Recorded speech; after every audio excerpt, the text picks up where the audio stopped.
เคมื้อนี้มันหนาวค่ะ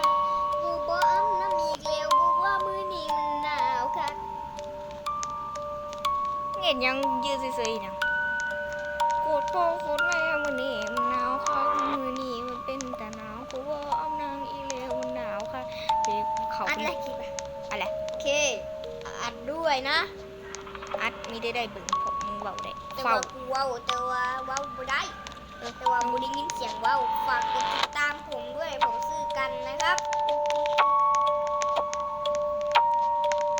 อุ้ยโทรศัพท์บักสัก ผ วั ม ก เป็นเพื่อนมึงก็ออกมาทำไม มึงเข้ามา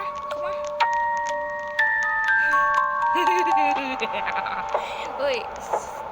จะได้คนน้อยหนึ่งคนละสามหลีเลยพูดพ่อพูดแม่มื้อนี้มันหนาวค่ะมื้อนี้มันเป็นแต่หนาวกูบ่นางอีเลวมันหนาวค่ะ กูกำลังถ่ายคลิปอยู่แล้วกูกำลังเล่นเกมฟรีไฟเพื่อนผม6-7กำลังเดินเล่นเจอตุงเล่นเข้าให้หัวตุง เปิด ตุงกำลังเดินเล่นโดน6-7เล่นเข้าให้ ว่าไง ลูกออกมา ว่าอีสาน ตุงเซเว่น ต้อน เล่ รับ นข เข้า อง สู่ เล่น ร้า อน ยู่ ของ บ้าน เจ้าย ายเพน กูสิสวดมนต์เนี่ยนะโมตัสสะภะคะวะโตอะระหะโตสัมมาสัมพุทธัสสะ กูคือไม่ได้เสียงรับ กูคือกันนะเอาบักแหละ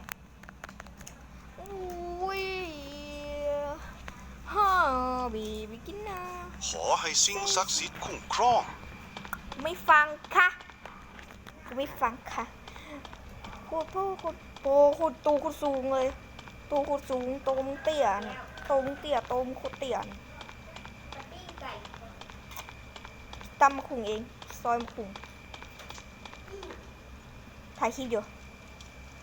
อะไร สวัสดีเด้อพี่น้องมือนี้ขอต่ำบักคูนสักถุงนี่ บวนแล้วปวดหัว โอ้ย นะโม เอ้า นะโมตัสสะภะคะวะโต เดี๋ยวมันเหี่ยว อะระหะโต ใส่ถุ สั ง ม เท้า มาสัมพุทธัสสะนะโมตัสสะ โอลา ภะคะวะโตอะระหะโตสัมมาสัมพุทธัสสะ ก็หล่อเหมือนกันนะเนี่ยอ่ะเอาให้มันฟรีโหลดเอาให้มันฟรีโหลด นี่ยังปกติล่ะ บ่มียัง แบบ เออ ถ้าไปขี่มึงตายแล้วเด้อ ตอนหันผาศักดิ์สิทธิ์ โอ้ยประตูหิน ไม่กวาดประตูคุณพ่อคุณแม่มันนี่มันหนาวค่ะมันเอาไก่นำเดี๋ยวกูเป็นโหลงยังดิกูเป็นโหลงยังเอาขอแตบหน่อยส้มตำสูตรคอยส้มตำไก่ ขอบใจหลายเด้อเบิ่งแล้วน่ากินคัก มีปีสองนำบางเถื่อมันอัดวิดีโอไปแล้วคุณพ่อคุณแม่มันนี่มันหนาวค่ะมันนี่มันเป็นแต่หนาว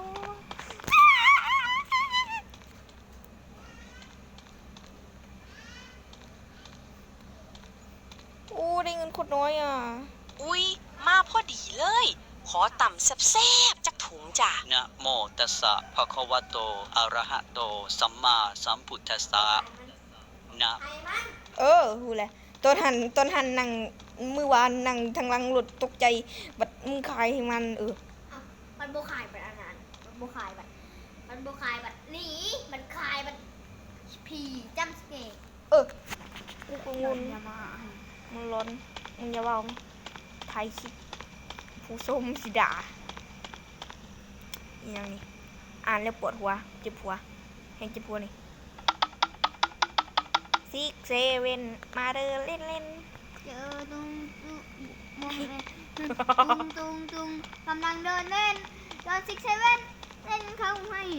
ลูกออกมาเป็นตุง7เล่นของเล่นอยู่บ้านยายเพน นุ่มใหญ่กูมึงอีกนี่เห็นบ่นุ่มใหญ่ เอาไก่ เห็นบ่นี่เห็นบ่นึกใหญ่กูมึงอีก น่ากินขนาดข่อยสิฝ่าวเอากลับไปกินเลย ยาวว้